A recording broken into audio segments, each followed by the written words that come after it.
দেশত শৰণ দিয়া বহুত মানুহ আহিব, বিভিন্ন নাম ধাৰণ কৰিছে। এজন মই মাজতে বাহিৰৰ এজন ভাল প্ৰবক্তা, ভাল বৈদিক বহুত জ্ঞানী এজন মানুহৰ এটা ভিডিঅ' চাই আছিলোঁ।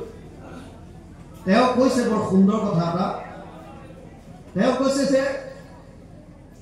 গুৰু সলনি কৰাটো বৰ্তমান ভাৰতৰ কাৰণে কি ডাঙৰ কথা। 50-60 বছৰ 25 বছৰৰ মূৰে মূৰে ভগৱান সলনি কৰি আছে, ভগৱানকে সলনি কৰি দিয়ে। কিমান নিজে নিজে ভগৱান হৈ গ'ল তাৰ ঠিক নাই বোলে। শাস্ত্ৰৰ কথা কোনে মানে? স্বয়ংভূ ভগৱান আহি গ'ল, কিমান নিজকে ভগৱান বুলি কোৱা, আৰু মানুহ বছ তাতেই গৈ পেলাই শৰণাগতি হৈছে কেৱল স্বাৰ্থ। গীতাত কৈছে কামস্তেৰ হিত জ্ঞান প্ৰপদ্যন্তে অন্য দেৱতা তম তম নিয়ম আস্থায় প্ৰকৃত্য নিয়তা স্বয়া। 7ম অধ্যায় 20 নম্বৰ শ্লোক। যিবিলাক মানুহৰ জ্ঞান কামনা বাসনাই অপহৰণ কৰি ল'লে, অৰ্থাৎ যিবিলাক মানুহৰ যিটো জ্ঞান সেই বস্তুটো নাইকিয়া হৈ গ'ল, কিয়? কামনা বাসনাত অন্ধ হৈ গ'ল। সেইবিলাক মানুহেহে অন্য দেৱ দেৱতাৰ ওচৰলৈ যায়। 7ম অধ্যায় 20 নম্বৰ শ্লোক গীতা। আমি এইকাৰণে শ্লোক নাম্বাৰ কওঁ যাতে আপোনালোকে প্ৰমাণ কৰি চাব পাৰে। আমি এনেই আমাৰ কথা নকওঁ। আৰু ভগৱানে বৰ ইণ্টাৰেষ্টিং কথা এটা কৈছে তাত। যো যো যম যম তনুম ভক্তা শ্ৰদ্ধয়া অৰ্চিতুমিচ্ছসি তস্যা তস্যা অচলা শ্ৰদ্ধা তামেব বিদ্যাম্যহম। 7ম অধ্যায় 21 নম্বৰ শ্লোক। যি যি মানুহে যি যি দেৱতাৰ ওচৰত যাবৰ কাৰণে ইচ্ছা কৰে, মই তেওঁলোকৰ হৃদয়তে থাকি সেইজন দেৱতাৰ প্ৰতি আৰু পুচাপ কৰি দিওঁ, যা বেটা সেইফালে যা। মই কোৱা নাই। 7ম অধ্যায় 21 নম্বৰ শ্লোক চাই ল'ব গীতা। আৰু ভগৱানে কৈছে স এবায়ম বয়াতে অদ্য শ্ৰদ্ধয়া অৰ্চিতুমিচ্ছসি লভতে স ততঃ কামন ময়েব বিহিতান হিতান। সেইসকলে বেলেগ বেলেগ দেৱতাক সেৱা কৰিও যিটো ফল পাব, মই যদি এপ্ৰুভ কৰি দিওঁ সেইটোহে দিব পাৰিব সেইজনে, নহ'লে তেওঁৰ ক্ষমতা নাই।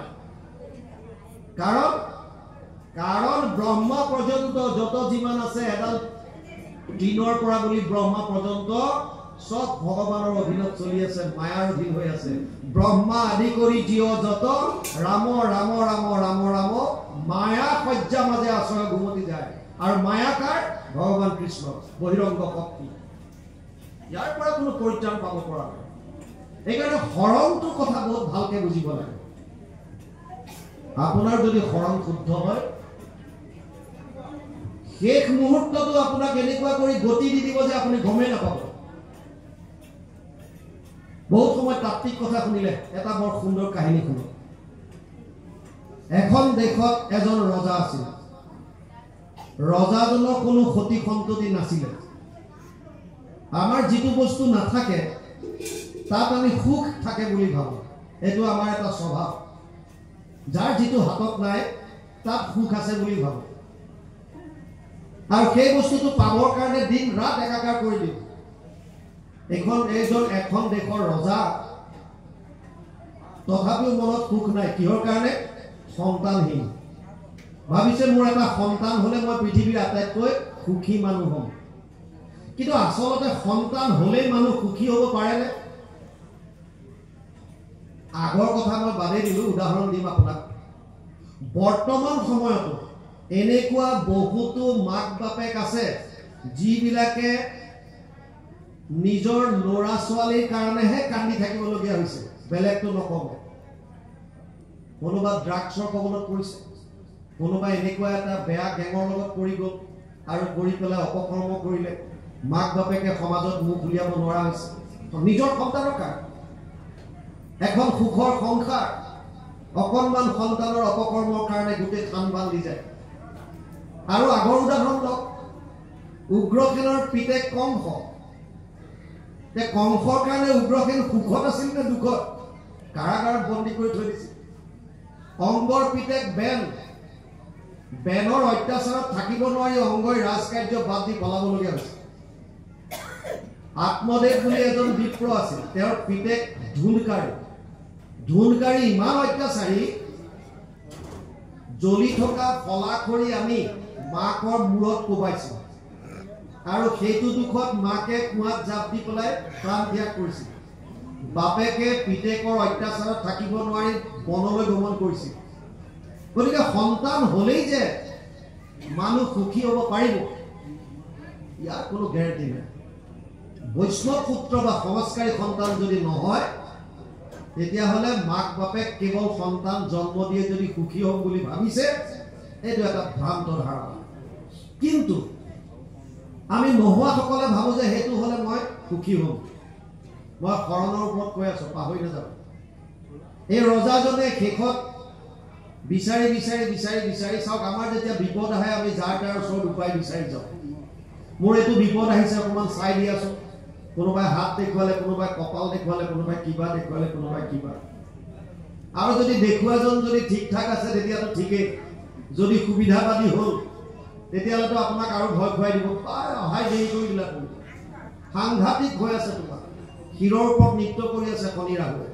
তুমি যদি এইকেইটা কৰ্ম নকৰা তেতিয়াহ'লে ঘৰ পোৱাগেনে নাই তাৰ ঠিক নাই হাতত কিমান পইচা আছে কোৱা এতিয়াই কাম খাৰা কৰি দিয়ে আৰু পইচা সৰহকৈ উলিয়াই দিলে আপোনাৰ হৈ কিবা কিবি কৰি দিব সুবিধাবাদী বহুত আছে সেইকাৰণে উপদেশ বিচাৰি যাৰ ওচৰত যায় এইটো বহুত চিন্তা কৰিবলগীয়া কথা ৰজাজন এজন তান্ত্ৰিকৰ ওচৰলৈ গ'ল আৰু তান্ত্ৰিকজনক গৈ সুধিলে যে মোৰ সন্তান নাই মানসিক কষ্টত ভুগি আছো সন্তান পাব পৰা কিবা উপায় আছেনে তান্ত্ৰিকজনে চাই মেলি ক'লে যে মহাৰাজ এটাই উপায় দেখা পাইছো কি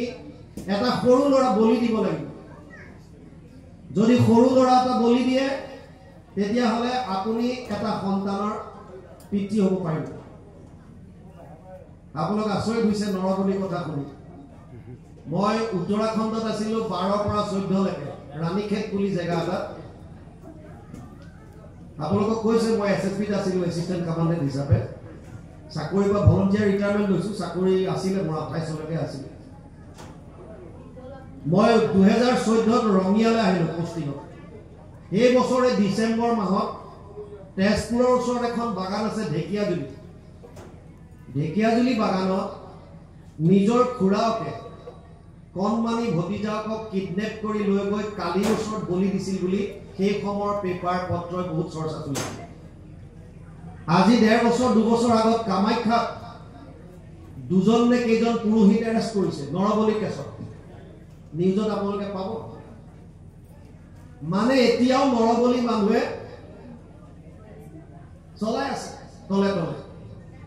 কিয় অন্ধবিশ্বাস ভাগৱততো লিখিছিল স্বভাৱে লম্পট বিষয়ত অনুৰাগ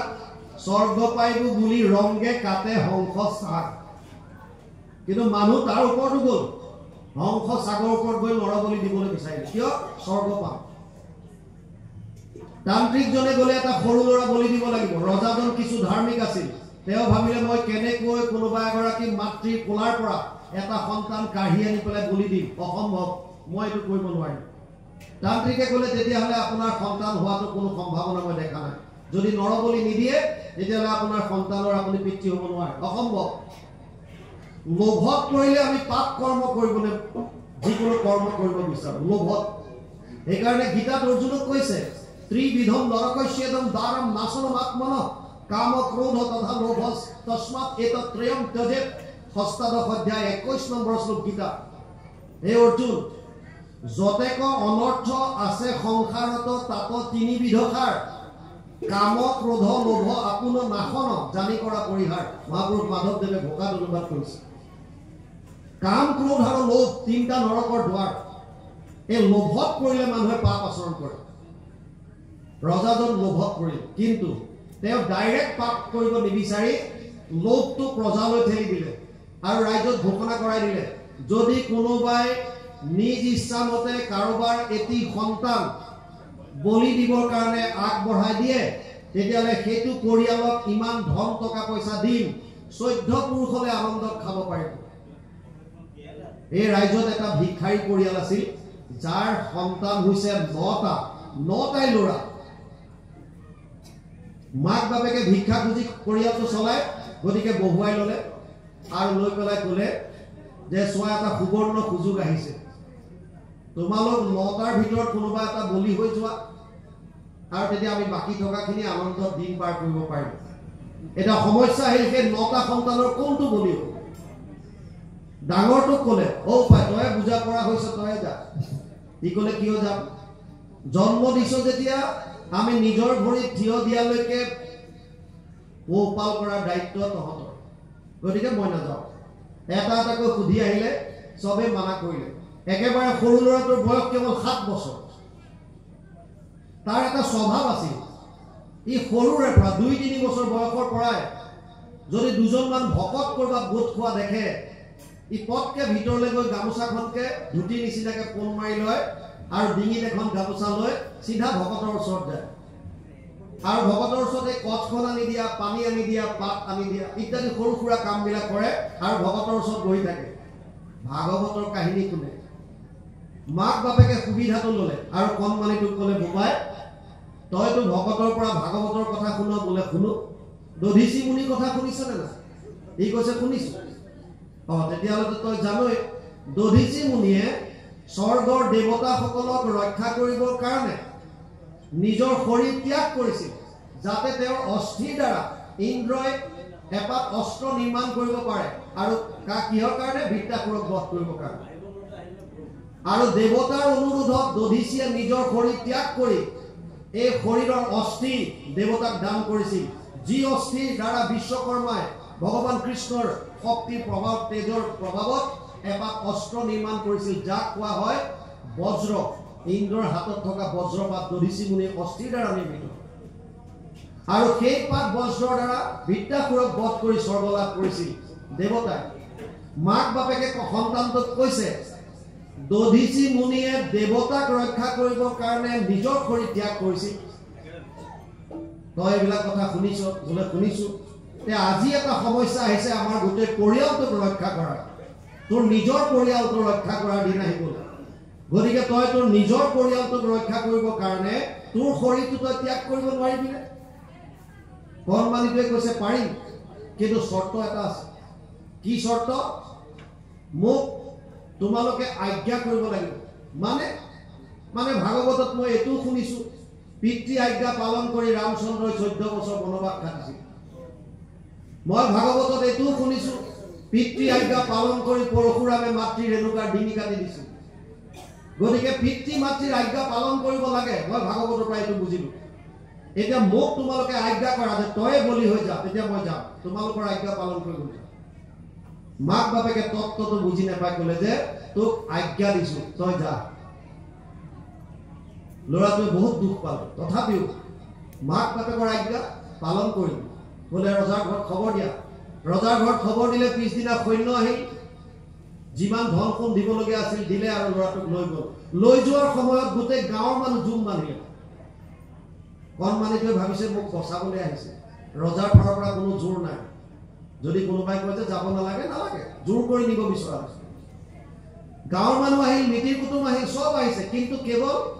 ৰং চাবলৈ কৰবাত কিবা এটা এক্সিডেন্ট হোৱাৰ লগে লগে মানুহ জুম বান্ধে কিয় সেলফি লয় ফটো লয় খালি আপডেট কৰিব আৰু 108 মাৰ্ক যিজন দুৰ্ঘটনাত পতিত হৈছে তেওঁ কেনেকৈ হস্পিটালত নে এইখিনি কামটো কৰ না সেইবিলাকৰ খবৰ নাই কেৱল ফটো কিবা কিবি জুম বান্ধি ইটো সিটো গসিপ কৰা আলোচনা কৰা এইবিলাক শাস্ত্ৰৰ পৰা আমি ল'ব লাগে গোটেই মানুহ জুম বান্ধিলে কোনো এজনে নকলে যে বোপাইটোক নিব নালাগে আমি গাঁও পাতি কিয় আছো ৰক্ষা কৰিম তহঁতৰ এটা পৰিয়াল চলাব কিয় নোৱাৰিম আমি সকলোৱে আমি দিম কোনো নামাতি ল'ৰাটো লৈ গ'ল ৰজাৰ ওচৰত থিয় কৰালে ৰজাই তান্ত্ৰিকজনক মাতি দিলে তান্ত্ৰিকে লগত এজন কাটোৱাল লৈ আহিছে যোনে বলি দিয়ে প্ৰকাণ্ড এখন তৰোৱাল লগত লৈ কাটোৱাল আৰু তান্ত্ৰিক আহিল আৰু ৰজাক ক'লে যে মহাৰাজ এখন নদীৰ পাৰলৈ যাব লাগিব নদীৰ পাৰলৈ লৈ গ'ল বলিটো লগত লৈ গৈছে মাহ হালধিৰে নোৱাই ধুৱাই দিলে এধাৰি মালা পিন্ধাই দিলে তাত এটা মূৰ্তি সাজিলে দেৱীৰ মূৰ্তি সন্মুখত এখন বলিশাল আৰু কণমানিটোক নোৱাই ধুৱাই মালা পিন্ধাই বলিশালত ডিঙি পাতিবলৈ দিলে বলি কণমানিটোৱে ডিঙি পাতি দিলে বলিশালত মন্ত্ৰ উচ্চাৰণ কৰিলে তান্ত্ৰিকজনে কাটোৱালে কাটিবলৈ সাজু ৰজাৰ হৃদয় কপি গৈছে বৰ মৰম লগা ল'ৰাটো ভাবিছে ঘাপ মাৰি দিলে শেষ ল'ৰাটোক সুধিলেও পায় তোৰ অন্তিম ইচ্ছা কিবা আছে যদি ক ল'ৰাটোৱে কৈছে মহাৰাজ মোৰ বয়স কেৱল 7 বছৰ আৰু আপুনি মোৰ অন্তিম ইচ্ছাৰ কথা সুধিছে গোটেই জীৱনটো সন্মুখত পৰি আছে আপুনি কি ইচ্ছাৰ কথা সুধিছে কিন্তু মোৰ ইচ্ছাৰ কথা জানি আপুনি কি কৰিলে আপোনাক লাগে সন্তান আৰু মোৰ মা দেউতাক লাগে ধন আপোনালোক দুজনৰ মাজত দুই পক্ষৰ মাজত মই মোৰ ইচ্ছা প্ৰকট কৰি কি লাভ হ'ব মহাৰাজে ক'লে নহয় গোপাই তোৰ যদি কিবা সৰু সুৰা ইচ্ছা আছে তেতিয়া কিবা খাবলৈ মন গৈছে কিবা কিবা কৰিবলৈ মন গৈছে বোলে তেতিয়াহ'লে অকণমান সময় দিয়ক ঠিক আছে যি আছে তুমি কৰা ই বালিত 4টা ঘৰ বনালে বালি ঘৰ আগৰ মানুহে নদীত গা ধুবলৈ গ'লে নদীৰ পাৰত তেনেকুৱা কাম কৰে বালিতে ঘৰ বনাই এফালে এখন বাট এটা বনাই যিসকল আছে আগৰ জানিব এতিয়া ল'ৰা ছোৱালী এইবিলাক গম নাপায় ৰবাব টেৱাই ফুটবল খেলা বুলি ক'লে আজিকালি ল'ৰা ছোৱালীয়ে ক'ত বুজি পাব এয়া এতিয়া কল্পনাৰ অতীত হৈ গৈ আছে মাজতে এবাৰ এটাই কৈছিল গুৱাহাটীত চিৰা দিলে খাবলৈ বাপেক মাকক সুধিছে এইটো ক'ত লাগে মানে চিৰাটো জলপান দিছে চিৰা দৈ চিৰাটো ক'ত লাগে সুধিছে তেনেকুৱা এইটো হাঁহিবলগীয়া কথা নহয় আহি গৈছে মই ৰাজস্থানত আছিলো এবাৰ তাত 12 বছৰলৈকে বৰষুণ হোৱা নাছিলে 12 বছৰৰ মূৰত বৰষুণ আহোঁতে প্ৰথম যিটো ল'ৰাই বৰষুণ দেখিলে ই ভয়ত একদম দৌৰি মাক বাপেকৰ ওচৰ পালেগৈ কিবা আহিছে ওপৰত তেতিয়া মাক বাপেকে বুজাই দিছে এইটো তেনেকুৱা একো নাই বৰষুণ বুলি কয় মানে যদি আপুনি দেখাই নাই জীৱনত কেনেকৈ গম পাব বুজি পাইছে এতিয়া ল'ৰাটোৱে পটককে 4টা বালি ঘৰ বনালে তাত আৰু প্ৰথমটো বালি ঘৰৰ ওচৰত গৈ ই সেৱা কৰিছে কিবা গাব বিচাৰিছে কিন্তু পৰা নাই খুব কান্দিছে অকণমানি ল'ৰা বিৰাট দুখ কৰিছে কান্দিছে আৰু ঘৰটো ভাঙি পেলালে দ্বিতীয়টো বালি ঘৰৰ ওচৰলৈ গ'ল তাতো কিবা গাব বিচাৰিছে পৰা নাই সেইটো ভাঙিলে তৃতীয় ঘৰটো ভাঙিলে চতুৰ্থ বালি ঘৰৰ ওচৰত যেতিয়া গ'ল আৰু তাত যেতিয়া সি সেৱা কৰিলে লগে লগে কিবা এটা যেন তাৰ ৰূপান্তৰ ঘটিল তাৰ মুখলৈ এটা হাঁহি বিৰিঙনি আহিল চকু পানী মোহাৰি দিলে আৰু সি তাৰ পৰা হাঁহি উঠি আহি বলিখালত ডিঙিটো পাতি মহাৰাজক চাই ক'লে মহাৰাজ আজ্ঞা কৰক কাটিবলৈ এই তান্ত্ৰিকজনে ভয় খাই গ'ল ভাবিলে এইবিলাক কি কৰিলে কিবা যাদু মন্ত্ৰ জানে নেকি 4টা ঘৰ বনালে 3টা ভাঙি দিলে এটা থাকি গ'ল ইয়াক মই যদি কাটিবলৈ দিওঁ তাক ডিঙিত ঘাপ মৰাৰ লগে লগে মোৰ ডিঙিটো যদি পৰি পৰে তাক সুধিছে তই এইবিলাক যাদু মন্ত্ৰ কিবা কৰিলি নেকি সি একো মতা নাই মহাৰাজে সুধিলে পায় এইবিলাক কি কৰিলা কণমানিটোৱে কৈছে মহাৰাজ এই 4টা মোৰ শৰণৰ স্থান আছিল আশ্ৰয়ৰ স্থান মহাৰাজে কৈছে বুজাই দিয়া কণমানিটোৱে কৈছে মহাৰাজ প্ৰথমটো মোৰ মা দেউতাৰ আশ্ৰয় আছিল মোৰ মনত পৰাৰ পৰা বুলি জীৱনত যেতিয়াই বিপদ দেখো সংঘাত দেখো সন্মুখত মই দৌৰ মাৰি গৈ মাৰ কোলাত উঠো দেউতাৰ কোলাত উঠো আৰু নিজকে সুৰক্ষিত বুলি ভাবো আপুনি কণমানি ল'ৰা তাক জোকাবচোন কেতিয়াবা ই যদি মাকৰ কোলা পাই যায় আপোনাক এনেকৈ দেখুৱাই দিব কিয় এতিয়া মোক একো কৰিব নোৱাৰো মাৰ কোলাত আছো কিমান সুৰক্ষিতভাৱে কণমানিটোৱে কৈছে যি মা দেউতাক জীৱনৰ চৰম আশ্ৰয় বুলি ভাবিছিলো সেই মা দেউতাই আজি কেইটামান ধনৰ কাৰণে মোক বলি দিবৰ কাৰণে আগবঢ়াই দিলে গতিকে এইটো মোৰ জীৱনৰ আশ্ৰয় হ'ব নোৱাৰে ভাঙি দিলে দ্বিতীয়টো মোৰ মিতিৰ কুটুম মোৰ গাঁৱৰ মানুহ আমি গাঁও পাতি থাকো কিয় যদি এজনৰ বিপদ হ'লে বাকীখিনিয়ে যদি আমি সহায় নকৰোঁ তেতিয়া লাভ কি চাকৰি সংক্ৰান্তত ঘূৰি ফুৰোঁতে মই ভাৰতত এনেকুৱা গাঁৱৰ সম্ভেদ পাইছোঁ য'ত কাৰোবাৰ ঘৰত যদি ল'ৰা বা ছোৱালীৰ বিয়া হয় মাক বাপেকে এটা ফুটা কৰি খৰচ কৰিব নালাগে গাঁৱৰ মানুহে পইচা উঠাই বিয়াখন পাতে এইটো তেওঁলোকৰ পৰম্পৰা চলাই আহিছে আমাৰ ওচৰত তেজপুৰৰ ওচৰত বালিপাৰাত এখন বড়ো গাঁও আছে সেই গাঁৱটো এইটো পৰম্পৰা এতিয়াও আছে ষ্টিল ক'লে মোৰ গাঁৱৰ মানুহ এয়া দ্বিতীয়টো আশ্ৰয় মই ভাবিছিলোঁ মোক যেতিয়া লৈ আহিছিল গোটেই গাঁৱৰ মানুহ জুম বান্ধিছে মই ভাবিছিলোঁ মোক সহায় কৰিবলৈ আহিছে মই চবৰ মুখলৈ চাইছিলোঁ চকুলৈ চাইছিলোঁ ভাবিছিলোঁ কোনোবাই সহায়ৰ হাত আগবঢ়াব কিন্তু কোনেও নবঢ়ালে কেৱল ৰং চাবলৈ আহিল এইকাৰণে এইটো আশ্ৰয় মোৰ কাৰণে ভিত্তিহীন মই ভাঙি দিলোঁ আৰু ক'লে তৃতীয়টো মোৰ ভাগ্য মানে প্ৰাৰব্ধ যিটো আমি লৈ আহিছোঁ সেইটো ভোগ কৰিব লাগিব মই 9 নম্বৰৰ সন্তান চবতকৈ সৰু 8টাৰ ভাগ্য ভাল সিহঁত চব বাচিলে আৰু মই আটাইতকৈ সৰু অথচ মোৰ ভাগ্য বেয়া গতিকে ভাগ্যক দিয়াই থাকিও লাভ নাই ভাঙি দিলোঁ এইটো আশ্ৰয় মই নালাগে মোক মহাৰাজে কৈছে কিন্তু অন্তিমটো কাৰ আশ্ৰয় এইটো তুমি নাভাবিলা আৰু ইয়াৰ পিছতে তুমি হাঁহি উঠি আহিছা মই তোমাক চাই আছো কাৰ আশ্ৰয় এইটো কণমানিটোৱে কৈছে মহাৰাজ এইটোৱে মোৰ অন্তিম আশ্ৰয় আছিল ভগৱান কৃষ্ণৰ চৰণত যেতিয়াই মই কৃষ্ণক স্মৰণ কৰিলো আৰু যেতিয়াই ক'লো হে প্ৰভু মই ক'ত ইমান দিনে শৰণ লৈ আছিল অন্তিম আশ্ৰয় হিচাপে মই তোমাৰ চৰণত আহিছো ভগৱান বস তুমি যি ইচ্ছা মই সাৰেণ্ডাৰ কৰিলো তোমাৰ চৰণত শৰণ ললো সমৰ্পণ কৰিলো নিজক তুমি যি ইচ্ছা কৰা ভগৱানে যেন মোৰ হৃদয়ৰ পৰা ক'লে গোপাই কিয় চিন্তা কৰিছো মই তোৰ লগত আছো ইহঁতে কাটিলেও তোৰ শৰীৰটোহে কাটিব পাৰিব আৰু তই শৰীৰ নহয় তই আত্মা তোৰ মৃত্যু নাই যেনেকৈ কাপোৰ ফাটি গ'লে আমি নতুন বস্ত্ৰ পৰিধান কৰোঁ তেনেকৈ এটা শৰীৰ অযোগ্য যেন দেখিলে আত্মাই সেইটো শৰীৰ ত্যাগ কৰি বেলেগ শৰীৰ ধাৰণ কৰে বাসাংসি জীৰ্ণানি যথা বিহায় নবানি গৃহণতি নৰপৰাণি তথা শৰীৰানি বিহায় জীৰ্ণানি অন্যান সংয়াতি নবানি দেহি গীতা দ্বিতীয় অধ্যায় 22 নম্বৰ শ্লোক অৰ্জুনক কৈছে হে অৰ্জুন তই যিবিলাক এইবিলাক শৰীৰ বুলি ভাবি আছ ভীষ্ম দ্ৰোণ ইত্যাদি এইবিলাক একো শৰীৰ নহয় সব আত্মা আৰু আত্মা